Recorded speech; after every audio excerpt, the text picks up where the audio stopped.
Okay, I'm almost in vacation mode here, as you can see. I thought I'd just stop in. I'm parked at the boat show. I couldn't bother to go to my park.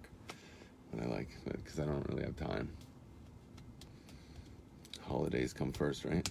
I got people staring at me in the parking lot. It's awesome. Okay, so you gotta like when people stare at you. You gotta like stare them down. Hi, how are you? Someone told me I don't look into the camera enough. Okay, if you want, if that's what people need. It helps me think when I'm just like drifting off into space. Good morning, Gedalia. Nice to see you. To see you too. So what does it feel like is a wild question, okay? And I don't know if I'm going to answer or even deal with it, but I just had the thought, so I want to discuss a peripheral topic around that at least.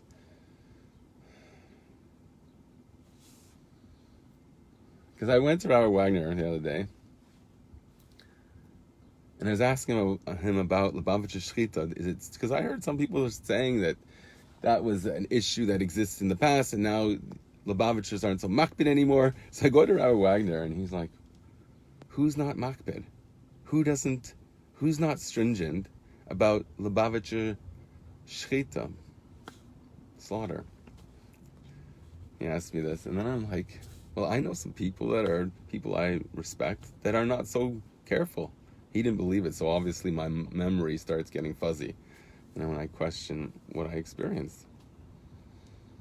So I back off from like the who's doing it thing. No one likes to be called out anyways, do they? So I'm asking him about this, and he says,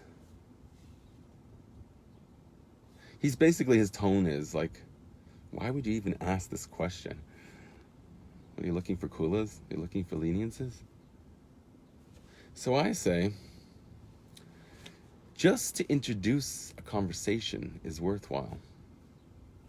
If it's something that even comes to mind, it's a worthwhile conversation. You have to have the proper guidance in each area. It doesn't matter what you're, like, here it's a halakhic concern. It could be anything. A halakhic concern. It happened to be that the ramifications would mean a leniency, which would help my cottage trip, right? Because everyone there is, what am I going to eat? Grass?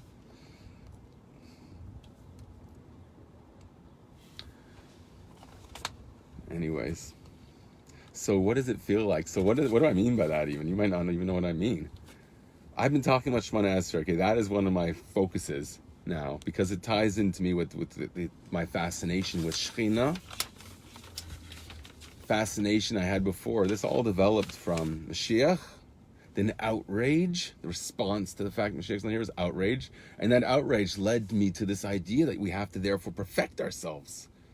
We can't wait for Mashiach to come for us, in a sense. I mean, obviously we have to wait for Mashiach. It's one of the principles of our faith, right? But we have to be proactive in what we can do. So that means perfect ourselves. So this is the progression of my thought, and since I've been like really trying to be public here. Mashiach, the need for Mashiach, outraged in response that we don't have Mashiach and that there's suffering in the world. Then what can we do about that outrage? It has to be focused in towards our own correction and ultimately perfection. Good morning. So that's how we can focus the laser beam of outrage that we have. It's not just vain. It's not just makiftik. We spoke about, I think yesterday, the difference between a makiftik chassid and a pneumistik chassid. Someone who is it sits very well with him. In other words, he's in flow. He's not in rapture necessarily. He will probably be in that rapture. They were both had ava batanugim, right? I spoke about that yesterday. They had love of delights, both of these chassidim. But also the pneumistic one who was masudar and focused had that ecstasy, but it was focused and ordered, disciplined, laser beam.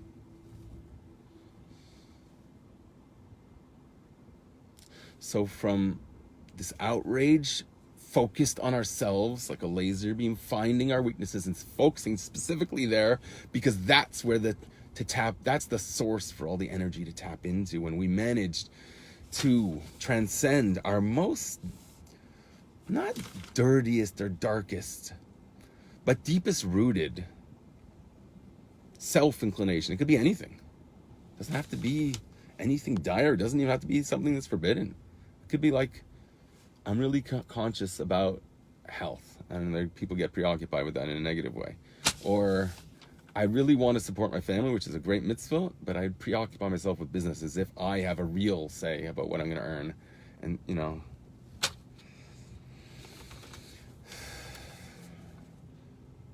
so focusing on those things, that's the source to draw the energy, to harness the real energy. The serpent will be a great servant of God, and we could harness that, okay? The only difference is that God wanted outside us, not inside us. That way you could harness it. If it's inside us, you can't really harness it. Once you've pushed it all outside, all the you, and the you becomes becomes God's will, then it's all outside, all the negativity, and the negativity therefore can be something to harness. That's the nekeva to save of Gever, I think. And I think that's a very powerful way to look at it. You tell me what you understand by that. What does it mean that the female will be mashpia? That's an oxymoron. It doesn't make sense. I think it means an inspiration. A real inspiration. I talked about the two fat sages at such length. I wrote about it. Look it up and you'll see what I mean.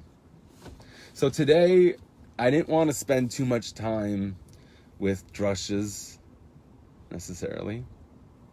I mean, that's not a share. It's like, it's less than a drush even.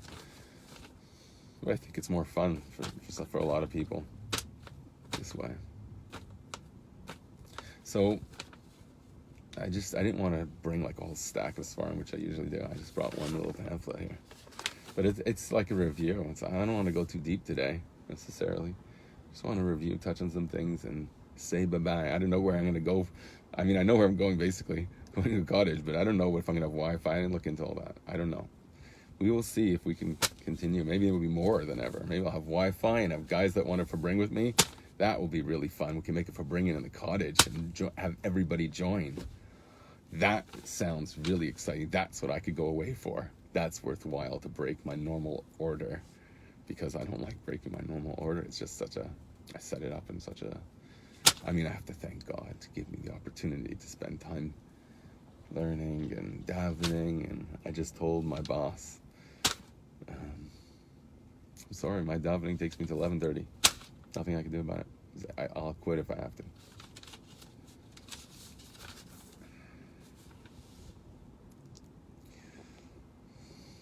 How's everybody doing out there? Are you excited for a possible Farbrengen?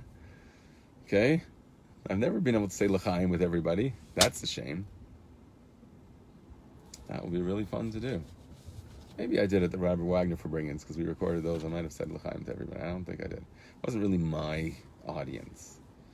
I didn't feel like, he distinguishes himself from me.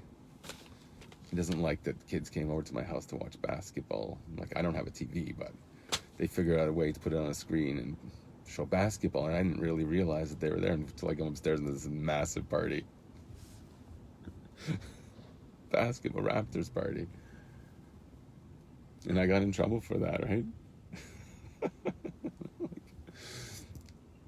That just differentiates me from the core approach. Okay, I can accept that. Maybe they don't understand what the core approach should be. I think that you have to speak people's language. I think you have to communicate with people on the level that they're at. I don't care about basketball at all. Zero. Literally zero. But I got into it. I was dancing with these guys. I was hugging them. I was high-fiving them. I had 10, what do they call it? Hang 10? I don't know what they call it when it's not. High 10? High 5? Then basketball to me was everything. Why? Because I have an opportunity to bond with my fellow Yid. They happen to be my children and their friends. And therefore I have to make myself ultra-Orthodox. And I say that with disgust, those words. What does Mishlei say? Don't be such a chassid or something. Don't be overly pious. Be very pious. Why? Because you love God. What does Rambam say the reason why you serve God? Not because you're terrified of getting eaten by a shark. Or, I don't know, worse. It's not the ultimate reason why you serve God. It says there that that's the approach of women and children. You have a problem with it? So think about it and figure out what it means. You have the power to interpret Torah, just like I do and just like Rabbi so-and-so has. Just make sure it's consistent with every single thing that's written in the Torah and we're good. Okay, so you have to spend time acquiring knowledge. Okay, and Rabbi Wagner has Psukim memorized, Maimarim memorized. Rabbi Ronoff, Menachem Mendel, Akayan, Ben Chava should have Refuah Shlema. Rabbi Ronoff, he once said like a 10-page Maimar off by heart. Okay, we never saw him do that. I never saw him do that. I've been here around here for a while. And may he have a Richas Yamin. Shonim Tevim. How do you say it? We Balchubas are not so accustomed. I mean, I guess you are if you're immersed in that world, but I don't know. I'm immersed in it. I want God. So I printed this up. We still have so much time. It's so early, but I want to fly, I think, today. I want to go a little earlier. For all those reasons listed above. Okay, I know I'm having just a bit of fun this morning. I'm in vacation mode. I've closed the door to my office and other things. Not the right things. Oh, please God. I mean, obviously I want to stay connected. I want to learn there. I want to use it as an opportunity to learn. But it just gives you fewer duties throughout the day. And it's useful if you want to come up with novel thought. It's very useful. I mean, I don't know what the distraction of being around guys that might want to like hang out more and like just have fun. I don't know how that's going to affect me, but yeah, I want to be the Raptors fan when that's what people are into. So it's important. That's how people care about what you have to say. Nobody cares what some guy who's sitting on a mountain somewhere has to say. Moshe Rabbeinu, was he someone that sat on the mountain, or is he something people can relate to? You have to look into that. I mean, they related to Aaron. What was he called? Shushbina de Machanisa, the escort of the matron, of the bride, the princess, the queen.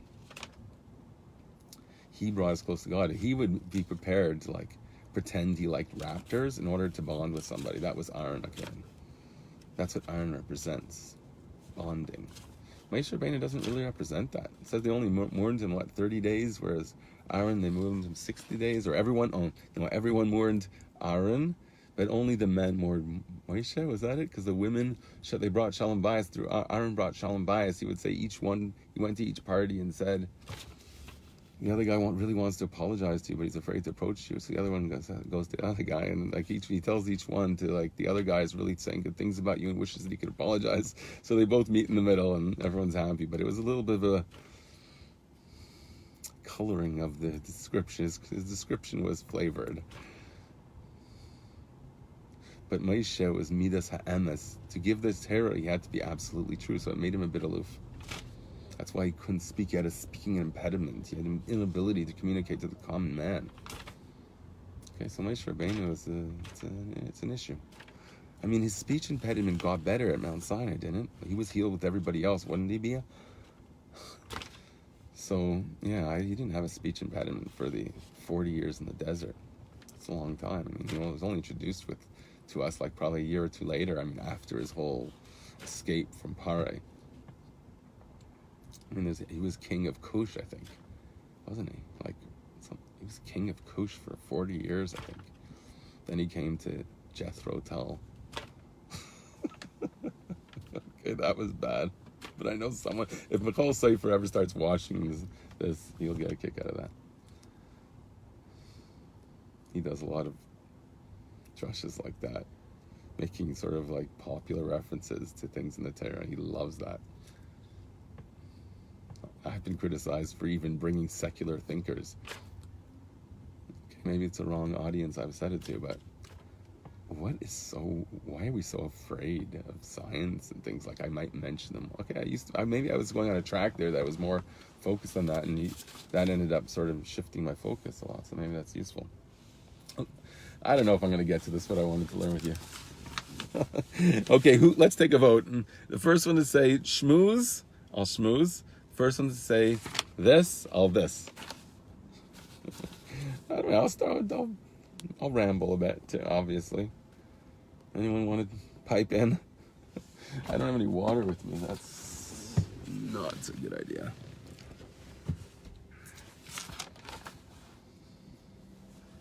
Okay, no one's saying, so I'm going to de facto into this mimer.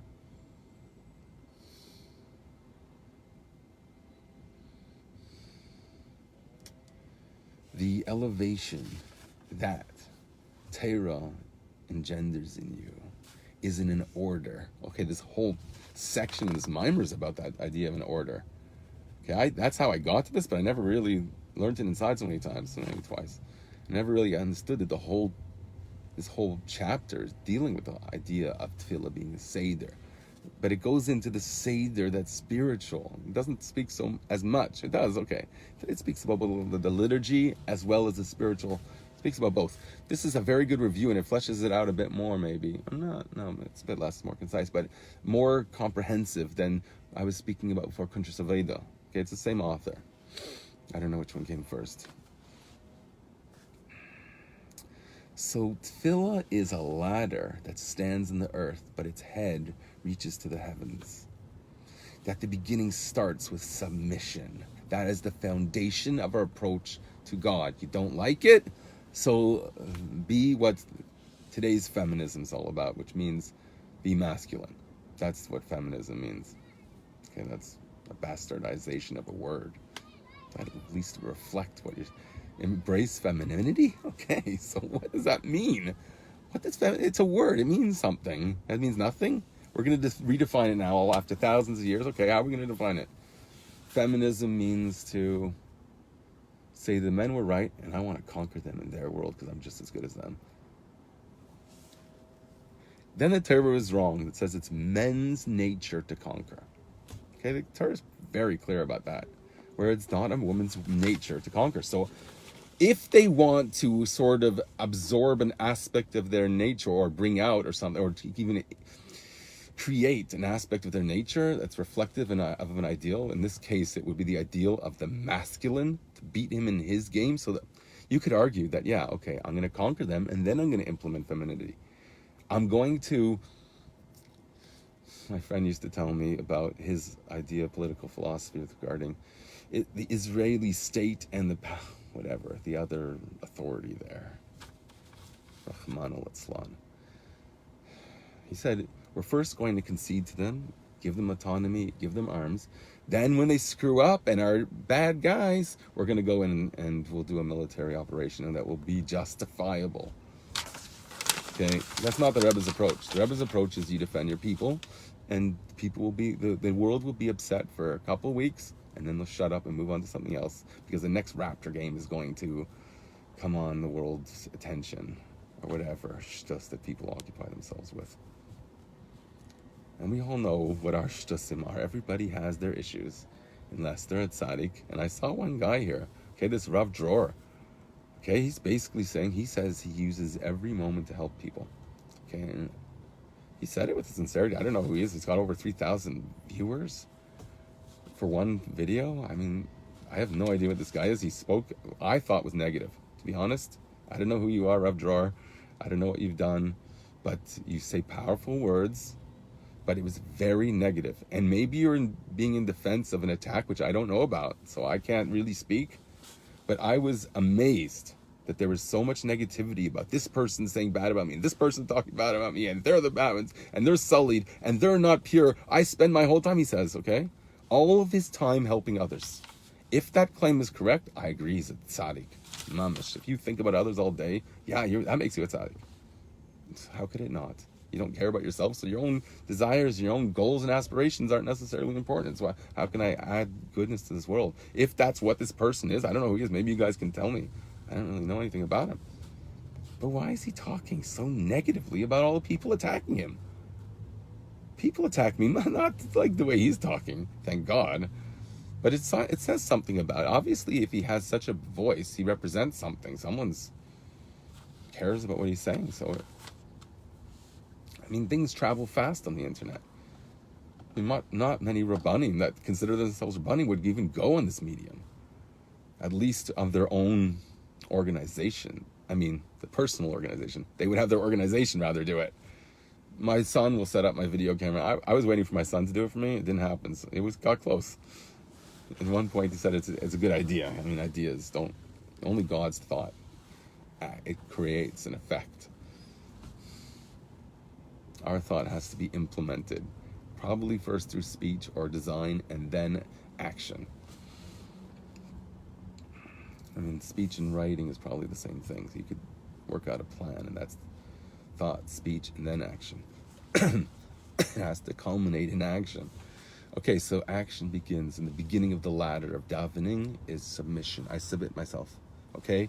You can envision the most submissive thing in the world, and if that to you is something that evokes in you the feeling of submission, that is very useful, I think, in your avodas Hashem. Because what does it mean? It's just a word. I'm going to submit myself. Yeah, whatever you say, God, I'll do it. No. Take on a relationship with God whereby your submission is precious to God. God says, I know it's difficult for you, and I know you're bowing to me. I mean, figuratively, and also we bow our heads.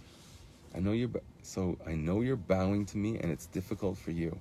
Even to physically put yourself in that posture is difficult. Try and do it for, a minute. When the king would daven, the whole time he would be like that. The entire Shemona Esrei. I actually find it distracting to be like that in davening. I prefer to have my head up. I know I'm not allowed to. So when I notice myself tending with my head up, because I feel like I'm more like trying to channel, physically. My art teacher, I was studying art history, art criticism. He told me, I've said this before here, form has meaning and meaning has form. Or whatever his Hungarian accent, which I can't do. But if you want to appreciate what the form is that's being portrayed and depicted on the canvas feels like, get into that posture yourself. When people are victorious, what do? They make a V. They make a V with their arms, with their fingers. Those angles, the menorah, that angle shows the conquering of kindness over gvura, the sweetening of it, the ingratiating of it, the taking the negativity, the serpent of the world, and making it a shamash gadol. Spicing our Yetzaharas so it's a delicacy to God. That's what it speaks about in Tanya. And that's a powerful image. Okay, Tanya is an exciting book, okay? If you think it's just, a metaphysical, learn the parts of it that really resonate with you and focus on that. Spend your whole life on that. And you don't have to make yourself crazy. Have a relationship with God that's meaningful to you. If you have to celebrate raptors for a minute, it's not a big deal. Don't be so afraid of it. It doesn't reflect so bad. Focus on what reflects good. What do you devote your life to? So it starts with Haidah. Maybe this will be my theme for the whole cottage. I'll do one line every day. Maybe I should get going. I'm really having fun though. It's hard to leave. I just know what's going to happen if I start davening, so I wanted to speak about how does it feel. Okay, how does it feel? So I mentioned that I've had a glimpse, the slightest glimpse, mind you, and it could be wrong. Okay, you don't know if you're on something. I thought 20 years ago, 25 years ago, I'm spiritually in tune. I haven't a saga. I might be onto something. And it turns out that years later, I just look at that as like babyish. And I think always if you're growing, you should always look at yesterday as babyish. You have to take steps in life. It could be on a ramp, yes, but take the steps. Make yourself a korban in a sense because you want to devote yourself to God. Okay, so what does it feel like? So yeah, I'm inclined to go like this because I want to be just a vessel. But somehow a vessel in Torah is more of a bowed figure. That's why the king bows down. So how does that lend itself to what I think I'm getting a glimpse of? Not glimpse, I don't mean like I'm having And I'm not falling on the floor in ecstasy.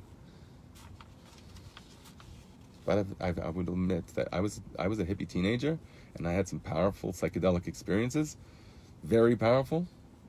And my experience of davening, though maybe not as physically like rapturous and like totally all-encompassing, but emotionally, I would say it way surpasses the most powerful experiences I had as a hippie. Far surpasses emotionally. Like, do I feel connected to something? Yes. Have I ever felt really connected as a hippie? Even when I was tripping like Shane Kamayo. What did I feel? I felt an incredible psychedelic insight into the universe. Yes, I'll admit that. Okay? I felt I had the truth. I was witnessing the truth. When I had a guitar in me one time, I said I'm better than Jimi Hendrix. And now that's like a laughable joke. Okay, but I was absolutely convinced at the time. I thought I could make any sound I wanted out of the guitar, and I was just a channel for godliness through the guitar. And this was way before I was religious, but I was pretty much always spiritual. Okay, this is very personal. I'm going on cottage, so I'm getting more like introspective, I guess. So what does it feel like? Okay, I know it's a bit wrong because you have to bow, and when I bow, this feeling goes away. But I'm just going to tell you what it feels like to me, because I don't know, maybe it's wrong. It's a conversation. That's what I was saying before. You start a conversation. Talk about things. Get people talking. What you should be talking about? The Raptors? I don't care about the Raptors. It means nothing to me. I want my city to have civic pride. Yes, that's important to me. But how does it compare with me understanding this mimer? It does not. It doesn't even come close in any way at all, believe me. So what does it feel like? What does it feel like to me? When I feel, like, I don't put my head up, obviously. But I'm not like this in davening.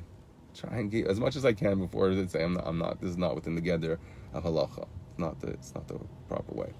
So I'm trying to imagine just a total feeling of being in an ocean, floating away into God. And every time I have a thought that I say, "Wow, I'm starting to transcend my ego a little bit more." I say, I'm giving that thought away too. So I'm always saying to myself, that too. Because in other words, because you have a realization, it's a ratz of a shave. It's a rhythm. It's a feeling of, wow, I'm transcending, and then, wow, I'm realizing that I'm transcending, and that too is a limitation. So that's the rhythm, I think, of davening, of your soul saying, I want you, God, and wow, it's Misha, Yesh Misha Ayev. There's a person here that's loving, and when you realize that and you remember that, then you say, okay, I'm giving that away too, and now you're going zigzagging up to the essence of God, and it's infinite steps. You'll never get there. You get there when the Atzmus is revealed. Okay, when God decides that He's going to breach all barriers, you'll feel that too. There'll be only unities. Yehudi Ilah I spoke about yesterday. So what does it feel like to me? I'm going to try and put this in words, and it's a physical feeling for me, because I can't claim to have a spiritual sensibility. Sometimes I have like visualizations that might be maybe spiritual, but to me this was a fit, and I actually think that that's more pronounced. If it could affect your body, okay, so we have an inner ear or whatever that is. I don't know anything about this stuff, but we have some sense of equilibrium spatially.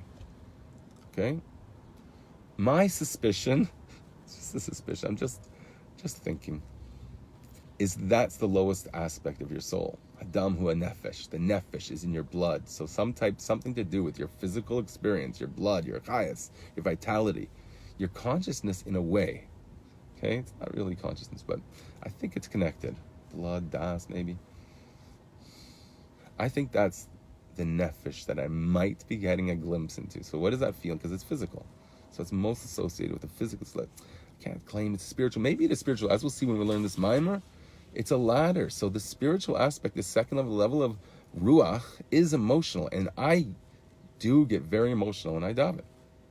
But is it spiritual? I never really thought of that as spiritual so much, but I guess it is. It's ruach. It's an aspect of the soul, so it has to be spiritual. Neshama, which is associated with vision. I think that's our language, lends itself to thinking that that is a true spiritual experience. In our culture, sort of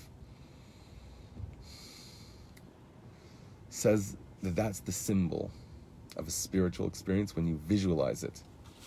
And that's the neshama. So that's one of the main words for the soul, is neshama. So yeah, it resonates in Hebrew, Lashon HaKodesh also. So a vision, I can't claim to have. I've had an astral, out-of-body experience once before I was religious, just as I was becoming religious, once in my life. That was amazing. That for sure was nefesh, for sure. Ruach, no. I wasn't that emotional. It was a little bit. There were times it got a bit emotional, but mostly it was just a feeling of floating. So when I'm davening, in some sense it feels like an astral projection, but not me leaving body. It never happened to me. But it feels like it's wavering within my body, like the focus of your nefesh, if it's in your blood, so that's sort of like limited your body, but you could feel your vital system. Like you could think about the fact that your heart beating. That's God beating your heart. Imagine how intimate that idea is if you could actually meditate on that. So instead of the anxiety of saying, oh, my heart, I hope it keeps beating. Oh, please God, please God. I used to do that as a teenager. I used to get anxious. Okay, it might have been induced by something, but that's a possible reaction to a feeling. Can result in anxiety, or you could say, God is pumping my heart. My heart's beating for God. That's the opposite of the nervous breakdown. I spoke about that once, the opposite of a nervous breakdown. Look that one up. It's a fun one, I think. I went out on a limb there, I think. Because I was afraid that people will interpret it as if, like, since I'm speaking about something, therefore it has to be negative. Everything's always negative, right? So some people, like even my friend Menachem Feuer, mentioned I speak about racy topics. Is he on something there? Okay, man, I don't know if I could deny that, honestly. Like, I think that Shir Shirim, I think, is just, the fact that it exists makes me wild. The fact that that's part of my religion makes me wild. That I admit, I can't deny that. I think that's a good thing. Mordechai, good morning to you. I'm actually signing off now, Mordechai, because I got to get davening. I got to get on the road. I'm excited to go on vacation. Oh, I wish you were coming along to take pictures. Oh, you are the best photographer that I know. That I could say with honesty and sincerity. And I really hope you go somewhere with it and do something, recognize your genius. Oh my goodness, I wish you'd write about it a little bit to open our eyes to what you're capturing, because I know there's something beyond what I can appreciate. I'm not a photographer. I'm not, but I think I'm sensitive to art. And therefore, I'd really like to hear your thoughts on that. All artists. I just happen to know more. He's a very good friend of mine, and I really look up to his artistic talent, but I didn't know he had it. You too. I didn't know he had it till he started posting it. Wow. We always hide what we have inside until we say, wow, I have the ability, I have the resources at my fingertip, I have the people around me, or I have the technology available to me to have an influence on the world in terms of ideas. What do they call them? Memes? What in the world is a meme? Where did we ever come up with such a word? Where did that come from? All of a sudden my kids are telling me about a meme. What is that, a Latin word? I thought it was mem. I didn't know. My son corrects me. How am I supposed to know what meme means? I didn't have that word when I was a kid. Okay, I don't know. I'm getting in cottage mode. Maybe this is not the best way to prepare for davening. I hope it is, because my davening is my day. That is my day. I know I come to you first, and it's wrong that I do. I should come after davening. I just won't be as enthusiastic, in which I want that enthusiasm to rub off. So that's why I come now. One day I might change the order a bit. Have a great day, everyone, and I hope to see you soon on my cottage vacation. I'd love to come for bring-in. I don't want to give up the rhythm I have of just as everyday Bli Nader coming out every day I can. So far, God has blessed me with the opportunity every single day since Purim that I can. I've been able, I've been blessed with the opportunity, the schus, the merit to influence other people and to let ideas be organic and grow. I think that's wonderful to be part of that process of an ideas unfolding in the world, because Mashiach is that. It is an idea that we can tap into, an energy that we can tap into. It comes in the form of an idea, but we can make that idea into energy. when you think about something and your heart starts pumping about it, that's an energy in the world. You can't deny that. Whatever you're excited about should be holy things. I mean, we all be blessed that God should guide us, that all our passions are directed for a worthy target, goal, purpose. That is really a blessing. All your energy can be focused on bringing goodness and miracles and wonders and Mashiach into the world. Bring Mashiach into the world. What a zchus to do that. Whatever you can do to make this world a better place. It's better if you could have that under the label of Mashiach, because then you'll be a part of a process that you'll identify and say, wow, I was part of something really great. The whole culmination of all of history. Have a great day.